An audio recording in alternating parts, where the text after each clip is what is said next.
बलूचिस्तान गवादर समंदर की नम हवाओं ने सारे में अपनी छाया बिछा रखी थी। हाकिम नवाब के घर में इस वक्त सीनिया किचन में खड़ी चाय बना रही थी। उससे गहरे नारंगी रंग का खग्गा पहन रखा था, भारी काम वाला, बाल लंबी चुटिया में कस के बंधे हुए थे, सुनहरी आंखें चमक रही थीं। चाय उबल उबल कर खत्म होने को थी जब उससे सॉस पैन नीचे उतारा।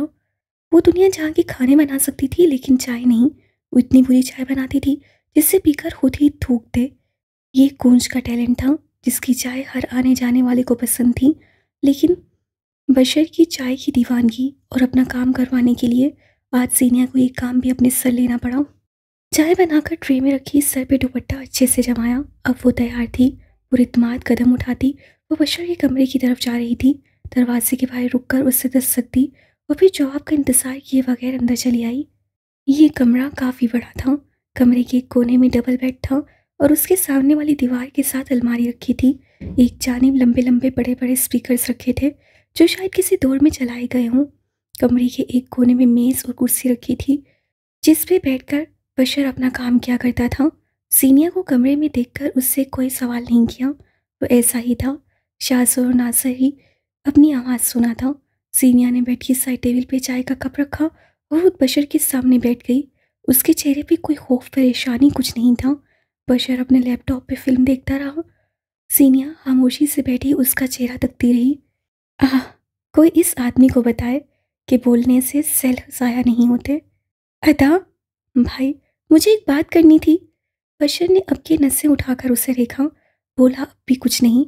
उसकी आंखें खून जैसी थीं, पलकें मुड़ी हुई। इंस्टाग्राम पे मेरी फोटोग्राफी देखकर एक ट्रैवल ग्रुप के मैनेजर ने मुझसे रब्ता किया है। वो ठहर ठहर कर बोल रही थी। बशर फौरन से पहले सीधा हुआ था। वो वो अपने भाई मोड में आ गया था। मैनेजर, ये कौन है? लड़का है? मुझे तो मोबाइल देख लेता हूँ। वो फौरन सीधा हुआ। बस आ गया वो मशर की मर्दों वाली जल्दबाजी पे। अदा पूरी बात तो सुन लो। लड़की है ये मैनेजर। बात हुई हमारी। उनका ग्रुप 3 दिन बाद गवादर आ रहा है। वो चाहते हैं मैं उनके लिए फ़ोटोग्राफी करूं। 40,000 देंगे। तो अब्बा से बात कर लो। बस 3 दिन का काम है। और ना बोल दो फ़ौरन, बल्कि यहाँ दो अपना मोबाइल, मैं खुद ना बोल रहा हूँ। बशर टोक अंदाज से बोला था। उसका चेहरा बेहद संजीदा हो गया था। मुझे फ़र्क नहीं पड़ता 40,000 दें या 40 लाख, लेकिन अभी मैं इतना बेगैरत नहीं हुआ कि तुम्हें गैर मर्दों की तस्वीरें खींचो। अब्बा से पहले मैं तुम्हें मना कर रहा हूँ। उसका चेहरा सुर्ख होता जा रहा था। काश हमारे मर्द गैरत का असल मफहूम समझ लें। तुम मेरे साथ चलना था। बस हर रोज़ 2 घंटे का काम होगा और बस।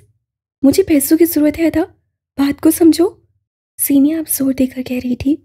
जीनिया, मैं ना कह चुका हूँ ना, समझ नहीं आ रही? अब के बशर ज़रा सख्ती से बोला था। यहाँ गूंज होती तो उसकी जान हवा हो जाती। लेकिन जीनिया ढीठ थी। पत्थर अपनी जगह से हिल सकता था लेकिन वो नहीं। सो डटी रही। गजब खुदा का, अब तुम मेरे सामने गैर मर्दों की तस्वीरें खींचोगी और मैं बेगैरतों की तरह खड़ा रहूं? पता नहीं कैसे कैसे लोफर लड़के आ रहे होंगे। उससे हाथ चलाया। गुस्सा, सख्त गुस्सा आ रहा था उसे। तुम्हें मुझ पे इतबार है कि नहीं? आज तो अपना शहर है अदा। कल मैं किसी और शहर पढ़ने जाऊंगी। तुमने कहा था तुम मुझे अफसर बनाओगे। तुम तो अभी से मना कर रहे हो। वो रूहान सी हुई। जैनी, मैंने ना बोल दिया मतलब ना हो गया। अब जाओ यहाँ से, तंग मत करो। बशर ने गोया बात खत्म कर दी हो। चेहरा अब भी सुर्ख था। सीनिया को इंस्टाग्राम की इजाज़त देकर ही गलत कर दिया था। सीनिया चंद लम्हे उसे देखती रही। उसका जहन एक चलती फिरती मशीन था। वो उठी, एक उचट्टी सी निगाह बशर पे डाली। अब्बा तुम्हारा रिश्ता तय कर रहे हैं। बदले में कौन वहाँ जाएगा तुम जानते हो? अल्फाज शीशे की माने चुभे थे बशर को। वो अपनी जगह शल रह गया। लफ्ज़ थे। एक वक्त वो था जब तुमने लाला रूह के लिए स्टैंड नहीं लिया और आज तुम मेरे लिए स्टैंड नहीं ले रहे। तुम सिर्फ मोहब्बत में नाकाम मर्द नहीं हुआ था, तुम हर ताल्लुक में नाकाम हो। बशर के दिल पे गोया किसी ने अंगारे डाल दिए हों। वो तड़प कर रह गया था। आंखें सबसे सुर्ख हुई। नाकाम अधूरी मोहब्बत ने एक बार फिर सर उठाया। दिल सहम सहम हो गया। उससे जोर से दांत पिछ लिए थे। जब जाना हो बता देना, मैं साथ आऊँगा। चौखट पर सीनियाँ थम गई थी। लब तलखी से मुस्कुराए थे। ऐसे तो फिर ऐसे ही सही। उसके घर के मर्दों को उसके दिल की परवाह नहीं थी तो वो क्यों करे? उससे भी वहीं वार किया था जहाँ सबसे ज़्यादा चुभन हो, किसी की अधूरी मोहब्बत। अगले चंद लम्हात में वो चौखट पार कर गई थी। उसके पीछे बशर ने खुद से एक बार फिर वही ऐद दोहराया था।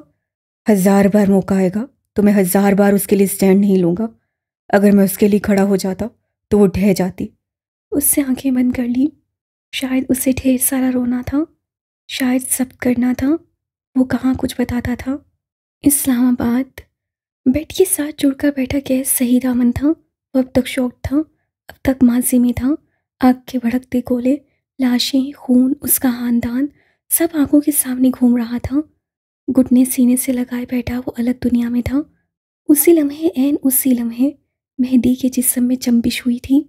उसे कुसलमंदी से करवट बदली थी। गैस अब भी अपने हवासों में नहीं था, वो हाल में नहीं था। माजी, वो जालिम माजी के गर्दाब में चक्कर काट रहा था। आग, खून, लाशों से भरा माजी। मेहदी ने हल्की सी आंखें खोली। उससे गैस को अपने सामने बैठे देखा। मुंदी मुंदी आंखें लिए वो सूरत हाल समझना चाह रहा था। गैस इस वक्त उसके कमरे में उसके बेड पर बैठा था। क्यों? उसका दिमाग अब भी पूरी तरह बेदार नहीं हुआ था। आग, खून, लाशों की माजी में कभी आग सबकत ले जाती, कभी लाशों की तादाद। वो बस आंखें फाड़े बैठा था। हर हरकत से आ रही बेजान बेसांस। अकल और मेमोरी हर इंसान के लिए नेमत नहीं होती, कुछ के लिए अजाब भी होती है।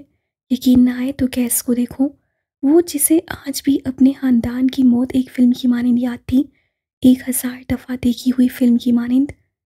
गैस, तुम ठीक हो? क्या हुआ है गैस? मेहंदी अब के उठ बैठा था। वो गैस का कंधा हिलाते हुए उससे सवाल कर रहा था।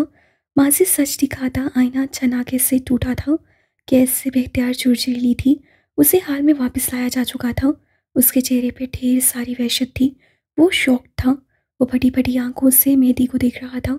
उसके चेहरे पर दहशत थी। वो डरा सहमा हुआ था। तुम मर गए थे, मैंने तुम्हें देखा था। तुम सांस नहीं ले रहे थे। वो बामुश्किल बोल रहा था, यूं जैसे मेहंदी को जिंदा देखकर भी यकीन न आया हो, यूं जैसे उसे समझने में दिक्कत हो रही हो। मेहंदी ने उसे तरखम से देखा था। दिल का गिल्ट मज़ीद गहरा होने लगा। वही तो था गैस की इस हालत का जिम्मेदार। मैं जिंदा हूँ गैस, बिल्कुल ठीक, तुम्हारे सामने हूँ। देखो, इधर देखो मुझे, हाथ लगाकर देखो। गैस पीछे होने लगा, नफी में सर हिलाते हुए। मैंने महसूस किया था ग्रीन वूंड, तुम्हारा दिल बंद था, खामोश। अब के मेहंदी ने गहरी सांस भरी, एक खौफ सदा बेजार सांस। वो मामला समझ गया था। उससे गैस का एक हाथ पकड़कर अपने दिल के मुकाम पे रखा। कोई शोर नहीं, साकिन, खामोश, कोई आवाज़ नहीं। गैस से अपना हाथ खींचना चाहा, जिससे मेहंदी ने नाकाम बनाते हुए अब उसका हाथ अपने सीने पे बाएं जानिब रखा। धड़कन जोरों शोर से चल रही थी। थक थक की आवाज़ गैस को अपने हाथ पे महसूस हुई और अब के उससे भी करा कर आंखें मीच ली थीं। कंधे ढीले पड़ गए थे। डेक्स्ट्रोकार्डिया। मेहंदी ने जोर देकर ये लफ्ज़ अदा किया। एक दिव्य हालत जिसमें इंसान का दिल उसके सीने में बाएं की बजाय दाएं जानिब होता है। दुनिया में 1% से भी कम इंसान होते हैं जिनका दिल उनके सीने में बाएं की बजाय दाएं जानिब होता है। गैस टुकर टुकर उसका चेहरा देखता रहा। अलबत्ता अब वो संभल चुका था। चंद गहरी सांसें लेकर खुद को पुरसुकून किया। मेहंदी ने पानी की बोतल से थमाई। वो खटाखट सारा पानी पी गया। अंदर की आग जरा सी थम गई। जल्दी रूह को करार आने लगा था। अलबत्ता मेहंदी जानता था अब अगले कई दिन गैस गायब दिमाग रहेगा। अगले कई दिन वो मेहंदी के साथ अपना रवैया मज़ीद बुरा रखेगा। चंद पल बाद गैस वहाँ से जा चुका था। नीली रोशनियों वाला कमरा अंधेरा करके अपने बेड पे सीधे लेटे मेहंदी की आंखों से नींद कोसों दूर थी। उसका शोक कमरा उसकी उदासी से उदास सा। चंद पल यूं ही लेटे रहने के बाद उससे अपना मोबाइल उठा लिया था। फरार का वक्त आ चुका था। गैस घर से नहीं जा सकता था, लेकिन मेहंदी के पास फरार के कई रास्ते थे। अगले ही लम्हे उसकी उंगलियां अपने मैनेजर को मैसेज कर रही थीं। फौरन बंदोबस्त करो, हम 1 हफ्ता बाद नहीं, 3 दिन बाद बलूचिस्तान जा रहे हैं। मैसेज लिखकर उससे मोबाइल सीने पर डाल दिया। कोफ्त एक बार फिर सर चढ़ रही थी। सूसू की आवाज़ से उसका मोबाइल थरथराया था। मेहंदी ने अब के बेजारी से मोबाइल उठाया। सफ़ेद रोशनी चेहरे पर पड़ने लगी। उससे कुछ इंस्टाग्राम अकाउंट्स के लिंक भेजे गए थे। वो किसी सूरत उन्हें चेक न करता, लेकिन बेकली ऐसी थी कि उससे अपनी टीम के अकाउंट बारी बारी चेक करना शुरू किए। फोटोग्राफर के लिए किसी skies are in the limits का अकाउंट मेंशन था। मेहंदी ना चाहते हुए भी मुस्कुरा दिया था। जो कोई भी था उससे अच्छे खासे कोट को अपने रंग में ढाल दिया था। उससे अकाउंट खोला। बायो में छोटा सा सीनिया हाकिम लिखा था। Nice name. वो सराहते हुए अब उसकी फीड चेक करने लगा था। आसमान, परिंदे, दरख्त, छोटे मासूम बच्चे, गिरता हुआ पानी, करती हुई चाय, किताबें, लाइट्स, बिलाशुबा उससे हर एक चीज़ की एक बेमिसाल तस्वीर उतारी थी। चंद एक मिनट में वो सारे का सारा अकाउंट स्क्रॉल कर चुका था। चलो, वक्त ज़ाया नहीं हुआ। तस्वीर खत्म हो गई तो अब उसने मोबाइल एक तरफ रखा और सोने के लिए लेट गया। जीनिया हाकिम, नाइस सीम। एक बार फिर इतराफ़ करके उससे आंखें बंद कर ली थी। वो सोना चाहता था। अगला दिन कैसिम की शीशों वाली इमारत अपनी शान से खड़ी थी। बादलों का नीला साया जब शीशों पर पड़ता तो शीशे नीले होने लगते। पहली मंजिल वैसी ही थी, पुरशोर, मसरूफ, बेसब्र। अलबत्ता दूसरी मंजिल आज कदरे पुरसुकून थी, गुनगुनाते मसरूर एम्प्लॉयर्स। तीसरी मंजिल पर गैस का ऑफिस था। तीसरी मंजिल पर गैस का ऑफिस था। सुरमाई और नीली दीवारें गैस को काम करते हुए देख रही थीं। उसका ऑफिस साफ और कुशीदा था। नीली दीवारें जिन पे मुख्तलिफ पेंटिंग्स टंगी थीं। एक जानिब किताबों का रैक, गैस की दाईं तरफ वाली दीवार पे ग्लास वॉल था। यहाँ से सारा शहर नजर आता था। ये गैस का पसंदीदा स्पॉट था।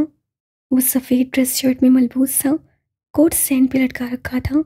घुंघराले बाल माथे पे गिर रहे थे। गंदमी रंगत शीशों से आती धूप की वजह से धमक रही थी। उसके हाथ में पेंसिल थी। सामने ढेर सारे पन्ने जिन पे उससे शायद कोई खाका बनाया था, लेकिन पसंद नहीं आया। ऐसे ही कुछ कागजात ज़मीन पर भी नजर आ रहे थे। डिस्टर्ब लफ्ज़ उसकी इस हालत के लिए छोटा था। तफातन दरवाजे पे दस्तक हुई। साफ सुथरी रंगत और लेडीज़ टू पीस सूट में मलबूस अदीबा अंदर आई। उसने बाल जूड़े में बांध रखे थे। कस के बांधा गया जूड़ा, पैरों में स्याह हील्स सी। चेहरा पुरसुकून सा था। वो अच्छी दिखती थी।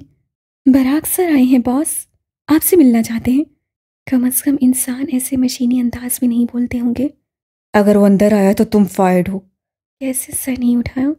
अगर आप मुझे फायर कर दें तो मेरी ज़िंदगी के आधे गम ख़त्म हो जाएं। प्लीज़ ये नेक काम ज़रूर कीजिएगा। वो बोलकर बादब से हट गई। कैसम में आप गैस से कुछ भी कह सकते हैं। गैस, बॉस, बड़ी, जो आपका दिल चाहे। लेकिन अगर कैसम में आपने गैस की मर्जी का काम नहीं किया तो फिर जो गैस का दिल चाहे। मरहबा हबीबी। एक चहकती खुशगवार आवाज़ पे गैस से खौफ से आंखें बंद कर ली थीं, लेकिन नौवारिद को जैसे फ़र्क ही नहीं पड़ता हो। मुस्कुराते हुए उसने कदम अंदर रखा। बगैर जुराबों के सफ़ेद स्नीकर्स, धारीदार स्लैक्स। अब नज़र उठाकर देखो तो उससे सफ़ेद गोल गले वाली शर्ट के ऊपर धारीदार कोट पहन रखा था। वो मुनासिब कद काट का आदमी था।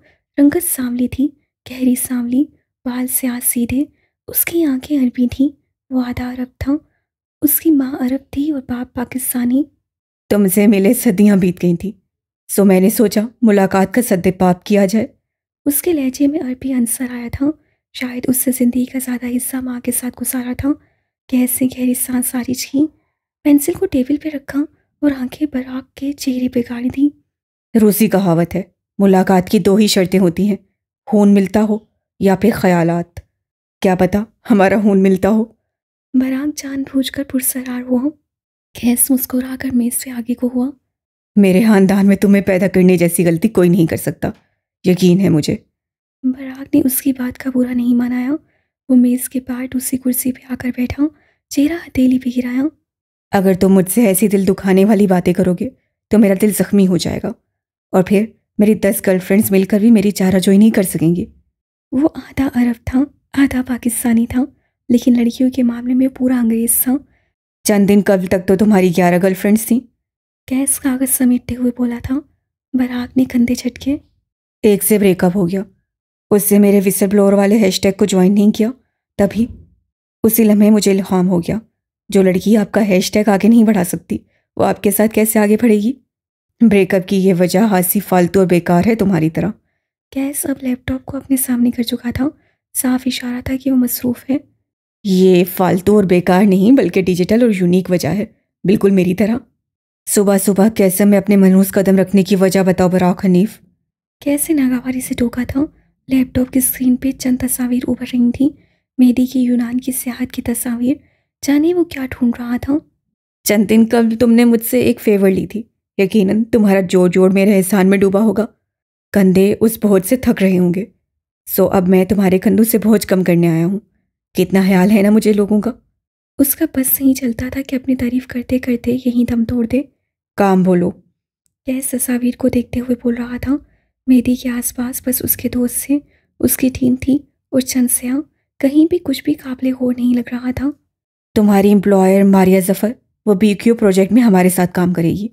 BQ प्रोजेक्ट कैस और बराक के दरमियान तय पाया था, जिसमें कैसिम और बेस कलेक्शन के डिज़ाइनर्स मिलकर काम करने वाले थे। ये इस साल ईद उल फितर का तोहफा था। कैस की उंगलियां लैपटॉप पर थम गई थीं। उससे चेहरा उठा के बराक को देखा, जो अपनी बड़ी बड़ी आंखों से उसे ही देख रहा था। मारिया तो तुम्हारी उस 11वीं गर्लफ्रेंड की कज़न है ना? यानी तुम्हारी उस गर्लफ्रेंड को तुमने नहीं बल्कि उसने तुम्हें छोड़ा है, और अब तुम टॉक्सिक एक्स बनते हुए उससे बदला लेना चाहते हो। कैस उसका प्लान डिकोड कर रहा था और बराक को जरा बराबर हैरत नहीं हुई थी। तुम मारिया के साथ ताल्लुकात बढ़ाओगे, उसे जॉब ऑफर करोगे, अमारात दोगे, सिर्फ और सिर्फ इसलिए कि तुम्हारी एक्स उसे देख देख कर कुड़ती रहे। बराक, लानत हो तुम पर। बराक ने सर को हम दिया था, कोई लानत वसूल की हो। जितनी तेजी से तुम्हारा दिमाग चलता है, मेरा दिल चाहता है गंभीर महल में घुसकर रात के सन्नाटे में तुम्हारा दिमाग चुरा लूं। कैसे साया नजरों से उसे देखा। अफसोस कि तुम ऐसा नहीं कर सकते। गंभीर महल में कुत्तों का दाखिला ममनू है। अब बस बराक उठ खड़ा हुआ था। कैस को मुस्कुराती नजरों से देखा। आज के दिन के लिए इतना डोज काफ़ी है, तुम्हारे लिए भी और मेरे लिए भी। अगली बार मिलकर मजीद खून जुलाएंगे इंशाल्लाह। उससे 2 उंगलियां माथे तक ले जाकर सलाम किया और पलट गया। दरवाजे के हैंडल पे उसका हाथ रुका था। आंखों में चमक उभरी और वो बाजू सीने पे लपेटे मुड़ा। तुम्हें कभी मोहब्बत नहीं हुई लूसीफर? लूसीफर शायद में जहन्नुम के सबसे बड़े शैतान को कहा जाता है। बराक का लहजा संजीदा था। कैस झटका था। आंखों में हैरत लिए उससे उस आधे अरब को देखा। ऊंचाइयों तक जाने के लिए तुम्हारे पैरों को बेड़ियों से आज़ाद होना चाहिए। मोहब्बत 4 इंच मोटी लोहे की जंजीर है। तुम्हें लगता है मैं खुद को कैद करवाऊंगा? बराक मुस्कुराया था, गर्दन झुकाकर। आसमान की बुलंदियों तक जाने के लिए एक जीना होता है, और उस जीने पे लगा दीमक मोहब्बत। तुम्हें लगता है मैं एक दीमक ज़दा सीढ़ी चढ़ूंगा? बराक की आंखों में इस पर अजीब सा तासुर था। वो कैस को बोलते हुए सुने गया। मर्द या तो कामयाब हो सकता है या फिर मोहब्बत कर सकता है। दोनों करेगा तो हाथ से कुछ ना कुछ फिसल जाएगा। मोहब्बत फैंटेसी है, और कैस को फैंटेसी से नफरत है।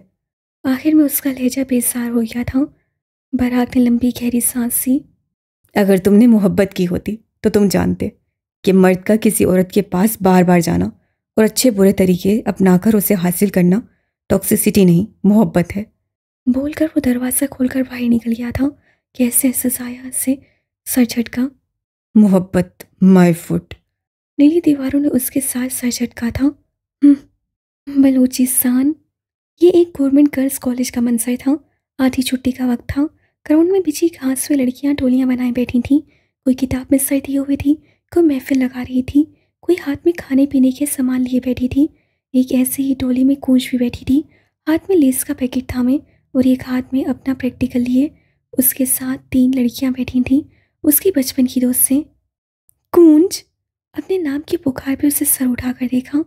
फरिया और फरहीन उसके सामने खड़ी थीं। ये दोनों आपस में कज़न थीं, कॉलेज की सबसे अमीर और मॉडर्न लड़कियां। उन्होंने कूंज को पुकारा। ओ खुदाया, उन्होंने कूंज को पुकारा। उसका दिल हलक में आ गया था जब फरिया ने उसे एक बार फिर पुकारा। कूंज, क्या तुम आज हमारे साथ वक्त गुजारोगी? असल में हम इस माहौल के आदी नहीं हैं, अगर तुम्हें बुरा ना लगे प्लीज़। वो शायद अंग्रेजी में बात कर रही थी। बलूचिस्तान का तालीमी मायार इतना ऊंचा नहीं कि बच्चों को फरफर अंग्रेज़ी बोलनी आती हो, लेकिन प्राइवेट स्कूल के बच्चे या फिर अकेडमी जाकर अंग्रेज़ी क्लासेस लेने वाले बच्चे बहुत अच्छी अंग्रेज़ी बोल लेते हैं, वो भी बेहद रवानी से। कूंज ने एक नज़र अपनी दोस्तों को देखा। उन्होंने किसी किस्म का रद्द अमल नहीं दिया। जाहिर है वो इतनी कीड़ी पड़ी नहीं थी कि उससे रोकती। अपनी दोस्तों के दरमियान से यूँ उठकर जाना उसे बुरा लगा था, लेकिन वो एक सादा ना नहीं कह सकती थी। वो कह ही नहीं सकती थी। कम अज़ कम ये कहने के लिए उसे नई जिंदगी चाहिए थी। धड़कते दिल को बामुश्किल संभालते वो अपने सामने खड़ी लड़कियों को देखने लगी। हाँ ठीक है, मैं तुम्हारे साथ चल सकती हूँ। वो भी अंग्रेजी में बोलती हुई उठी थी। वो जीनिया हाकिम से ट्यूशन लेती थी, उस लड़की से जिसे आए दिन नित नई जुबानें सीखने का शौक था। भला उसे अंग्रेज़ी बोलने में क्या दिक्कत होगी। फरिया और फरहीन उसे कैंटीन ले आई थीं। प्लास्टिक की कुर्सियाँ और बेंच रखकर बैठी हुई लड़कियाँ और भाग भाग कर चाट समोसे लाता अदील भाई। वो कॉलेज में ही चाट और समोसे बनाता था। 30-35 बरस का मसीह नौजवान। ऐसी ही एक मेज़ और कुर्सियों पे वो तीनों भी आकर बैठी थीं। कूंज को बेख्तियार अपना आप छोटा लगने लगा था।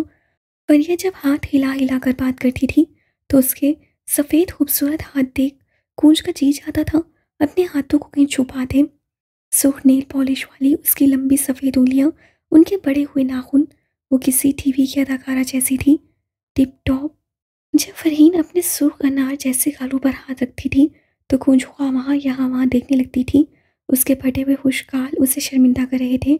आह, काश वो ज़मीन में गड़ जाती।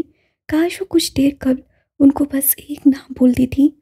अच्छा कूंज, तुम्हारा नाम बहुत यूनिक है, इसका भला क्या मतलब हुआ। आखिर ये अंग्रेज़ी के अलावा क्यों बात नहीं करती थी। फरिया की बात सुनकर उससे कोफ्त हुई। कूंज ने गहरी सांस भरी। चलो, आखिरकार उसके पास कुछ तो यूनिक था। मेरा नाम एक परिंदे के नाम पे रखा गया है। ये परिंदा साइबेरियाई होता है। यह मौसम की वजह से पाकिस्तान आता है। उसका क़याम बलूचिस्तान होता है। मोहब्बत वफा का परिंदा। क्या वो काला भी होता है। इसलिए पूछ रही हूँ कि तुम्हारा रंग थोड़ा ब्लैक सा है ना। फरिया ने अब की बार उर्दू में पूछा था। कूंज को लगा था उससे कुछ गलत सुन लिया हो। उसके कान सुन हो गए थे। वो पलक तक न झपक सकी। क्या ये इतना सादी हमला इतना बराह रास्त उसी पर किया गया था। आसपास बैठी सारी लड़कियों ने मुड़ मुड़ कर देखा था। फरिया की आवाज़ ना जाने क्यों बुलंद हुई थी। कूंज जैसे अब तक शॉक्ड हो। उसे यकीन ही नहीं आ रहा था कि भरी महफिल में उसे उसके रंग का ताना दिया गया है। आंखें भरने लगी थीं। उससे कुछ कहना चाहा लेकिन अल्फाज हलक में फंस गए। वो जरा फास से भी एक मेज से गिर बैठी लड़की सख्त तैश से ये सारा मामला देख रही थी। उसका कद छोटा था, नकोश मुनासिब। वापस कूंज की तरफ आओ तो अब तक शल सी थी। वो बेहद खूबसूरत परिंदा होता है। उससे भरी भरी आंखों से अटक अटक कर बिलाखिर जवाब दिया। कई लड़कियों ने उसे तुरखम से देखा था, कई ने आंखों ही आंखों में किसी ब्यूटी क्रीम का मशवरा दे डाला। अब कूंज की आंखें चलने लगी थीं। फरिया और फरहीन की आंखों में साफ इस्तेसा था। ओह अच्छा, लेकिन फिर तो ये नाम तुम्हारे साथ मैच नहीं किया। वो खूबसूरत और तुम, तुम्हारा रंग थोड़ा। फरिया की बात किसी ने बीच में उचक ली थी। अब उससे मजीद बर्दाश्त नहीं हुआ था। फरिया, तुमने कहा था वो सुर्ख स्कार्फ तुमने लाहौर से लिया है ना। कोई थी छोटे कद की मुनासिब नकुश वाली लड़की जो बाजू सीने पे बांधे मासूमियत से फरिया को देख रही थी। मैंने कहा था क्या मतलब, मैंने वहीं से लिया है। फरिया ने अपनी बात पे जोर दिया। पिस्सा कर लड़की ने सर हिलाया और अपने बैग को कंधे से उतारकर अपना मोबाइल बाहर निकाला। चंद उंगलियां दबाकर उससे तस्वीर खोली। किसी छोटे से ठेले की तस्वीर थी जहाँ सूफ स्कार्फ्स का ढेर सजा था। सारी लड़कियां अब उन्हें देख रही थीं। कौन सा समोसा, कौन सी चाट, सब कुछ भूल गया था। कल अंडे बाजार गई थी मैं, ऐसे ढेर सारे स्कार्फ से सेम टू सेम। वैसे यार, अब तुम भी क्या करती हो। बातें इतनी बड़ी बड़ी और तुम्हारा स्टाइल तो लंडे जैसा है। ऐसे 4 और स्कार्फ लाई हूँ, 50-50 के एक। जिसको चाहिए पैसे साथ लाए। अब से हम भी फरिया और फरहीन जैसी ड्रेसिंग करेंगे। वो बोलने पे आई तो बोलती चली गई।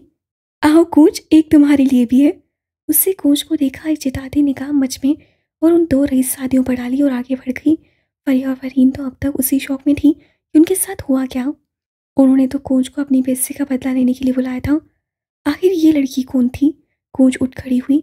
वो उस पिस्सा कर लड़की के पीछे नहीं गई। उसे नहीं जाना था वो किस हक से जाती। ना वो दोस्त थी न दुश्मन। वो दोनों बस एक दूसरे को गैर मशरूत फेवर्स देने की आदी थी। पिस्सा कर लड़की वो ही देने आई थी। कुर्सी से उठते वक्त कूंज के कदम लड़खड़ाए थे लेकिन वो रुकी नहीं। हाँ, उससे अपने रंग की वजह से सबकी महसूस हुई थी लेकिन किसी ने आज तक महसूस नहीं करवाई थी। हाँ, उसका रंग सांवला था, जिल्द खुरदरी थी, लेकिन क्या वो ये डिजर्व करती थी कि यूं बीच महफिल में उसे जलील किया जाए। वो तेज तेज कदम उठाती वहाँ से जा रही थी। उसका वो बाथरूम की जानिब था। हर मिडिल क्लास लड़की की तरह उसे भी वहीं जाकर रोना था। ढेर सारे आंसू बहाने थे। शाम के साय हाकिम नवाब के घर पे फैले तो रोशनियों ने अपना दम घोंट लिया। सीनिया अपने कमरे में बैठी थी, पलंग से टेक लगाए पैर ऊपर किए, शहद रंग बाल सख्ती से चूड़े में बांध रखे थे, यूं के माथे की नसें तक खींची हुई नजर आ रही थीं। उसका कैमरा गोद में पड़ा था। वो लेंसेज हाथ में लिए उसे साफ कर रही थी, मसरूफ सी, बेपरवाह सी। उसी लम्हे कूंज हाकिम भी कमरे में दाखिल हुई। ढीले ढाले कमीज शलवार में मलबूस, स्याह बालों को चोटी में खूंदे, नंगे पैर चलती वो बेड पे आकर बैठी। सीनियर ने नागवारी से उसे देखा था। गंदे पैर। तुम तो अम्मा से जोड़ा लेने गई थी, क्या हुआ, नहीं मिला? सीनियर मसरूफ सी पूछ रही थी। कूंज ने गहरी सांस ली और उसको बेड पे गिरा दिया। बड़े बेआबरू होके उनके कूचे से हम निकले। उससे हाँ भरी थी। फिर एक मलामती नजर सीनिया को देखा, गोया उस पर अफसोस कर रही हो। जब मेरे जैसी अजीम शायरा कोई शेर सुनाती है तो बदले में दांत तस्कीन दी जाती है। तुम्हारे मुंह में जंग तो नहीं लगा हुआ? सीनिया ने लेंस पे फूंक मारकर उसे आंखों के सामने किया। साफ, शफाफ, परफेक्ट। दाद उन लोगों को मिलती है जिन्होंने शेर खुद लिखा हो। तुम जैसी नीम शायरा को बर्दाश्त कर रही हूँ, यही बड़ी बात है। वो उठकर अब अलमारी की तरफ जा रही थी। खोज ने आंखें घुमाई थीं। ये नीम शायरा अभी अभी अब्बा के कमरे से एक अजीम खबर लेकर आई है। मैं तो वहां रुककर मजीद सुनगुन लेना चाहती थी, लेकिन हाय रे नसीब। क्या बकवास है कौन, जल्दी बोलो। सीनिया बेजार हुई थी। यह अलग बात थी कि खबर का सुनकर पेट में मरोड़ उठे थे। अलमारी के पट खोलते वो मसरूफ थी। कासिदों की इज्जत किया करो सीनिया जालब, वरना। वो क्या कहा है किसी शायर ने? उससे हाथ उठाकर शेर पढ़ने का समा बांधा ही था कि सीनिया की खोटी नसों पे दोनों हाथ सरेंडर करते के अंदाज में उठाए। गो के मेरे अंदर की शायरा को तुम्हारी ये बदअखलाकी पसंद नहीं आई, लेकिन फिर भी बता देती हूँ। अब्दुल्ला का पैगाम आया था। एक लम्हे के लिए सीनिया सांस नहीं ले सकी। दिल इतनी जोर से धड़का था कि कानों तक आवाज आई थी। उसके हरकत करते हाथ साकित हो गए, आंखें बथरा गईं। क्या ढूंढ रही थी, क्या मिला था, कुछ याद नहीं रहा। सारा वजूद कान बन गया, रुआ रुआ सुनने को बेताब हुआ। वो कहता है वो नहीं आएगा। सीनिया के दिल को धक्का सा लगा था। गूंज कही गई। वो कहता है इंतजार में बैठी रहे, फिर चाहे बाल सफ़ेद हो जाए और दांत झड़ कर गिरे। सिंधी और बलोच कौम में जब किसी वजह से कोई मर्द अपनी मंग से शादी ना करता हो तो उसका रिश्ता कहीं और नहीं किया जाता। उसका मंगेतर उसके बारे में इसी तरह के अल्फाज कहता है। उससे कहा है अगर तुम्हारे बारे में किसी और का सोचा भी तो वो छोड़ेगा नहीं, चाहे तुम उसके नाम पे मर जाओ लेकिन बैठी रहो। सीनिया के पैर थक रहे थे। शिद्दत से दिल चाहा था एक पल को बैठ जाए, गिर जाए। अब्दुल्ला उसकी तवानाई सल्ब कर रहा था। अब्दुल्ला नहीं आएगा सैनी। अब ये गूंज का लहजा मुख्तलिफ था, उसके लहजे में यासियत थी। सीनिया चुप रही, खामोश। एक आंसू भी उसकी आंख से नहीं गिरा। सारे दिल पे जो गिरे थे। अब्बा ने उसके बड़ों से बात की है। सैनी, अब्बा बहुत मिन्नत कर रहे थे, मुझे अब्बा के लिए दुख हुआ। अपनी रो में कही जा रही थी, जबकि अब्बा के नाम पे सीनिया को लगा था जैसे किसी ने उसके जिस्म में पर्ची घुसेड़ दी हो। बस कोई उसके अब्बा को कुछ ना कहे। अब्दुल्ला ने क्या कहा? उसकी आवाज़ में कोई लर्जिश नहीं थी। वो अब भी कमर सीधी किए खड़ी थी, गर्दन सीधी तान रखी थी। बस एक दिल था जो एक एक हजार बार टूट कर जुड़ा था। उससे क्या कहना है? बस यही कहा जो भी बताया, और तो कोई बात नहीं की। अब्बा रो रहे थे सैनी, मुझे अब्बा के लिए दुख हुआ है। उसकी सुई एक ही जगह अटकी थी और यहाँ सीनिया हाकिम को लगा था जैसे उसका दिल सीने में ही फट गया हो। अब्बा रोए थे, उसके अब्बा रोए थे। तुम अब खुद को तैयार कर लो सैनी, अब्बा तुम्हारा रिश्ता बलात से कर देंगे। अब्दुल्ला अब नहीं आएगा, उसका इंतजार बेकार है। सीनिया चंद लम्हे सुर्ख होती आंखों से उसे देखती रही। जी में तो आया था कि अपनी ही बहन का मुंह नोच ले, लेकिन वो बस चबा चबा कर चंद लफ्ज़ ही कह सकी थी। उसकी आवाज़ में गुर्राहट थी, काट थी। अब्दुल्ला आएगा और ज़रूर आएगा।